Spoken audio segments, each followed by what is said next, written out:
ஸ்ரீபெரும்புதூர் நாடாளுமன்ற அதிமுக வேட்பாளர் பிரேம்குமாருக்கு தாம்பரம் மாநகராட்சி சிட்லப்பாக்கம் செம்பாக்கம் பகுதிகளில் மாவட்ட கழக செயலாளர் சிட்லப்பாக்கம் ராஜேந்திரன் தலைமையில் இரட்டை இலை சின்னத்துக்கு வாக்கு சேகரிக்கப்பட்டது.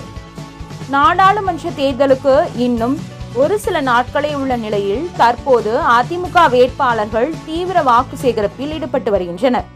அந்த வகையில் தாம்பரம் மாநகராட்சி சிட்லப்பாக்கம் செம்பாக்கம் பகுதிகளில் பகுதி கழக செயலாளரும் முன்னாள் பேரூராட்சி மன்ற தலைவருமான சிட்லப்பாக்கம் மோகன் ஏற்பாட்டில் ஸ்ரீபெரும்புதூர் நாடாளுமன்ற வேட்பாளர் டாக்டர் பிரேம்குமார் அவர்களுக்கு செங்கல்பட்டு மாவட்ட செயலாளர் ராஜேந்திரன், முன்னாள் அமைச்சர் சின்னையா ஆகியோர் திறந்த வாகனத்தில் வீதி வீதியாக சென்று வேட்பாளர் பிரேம்குமாருக்கு இரட்டை இலை சின்னத்திற்கு வாக்கு சேகரித்தனர்.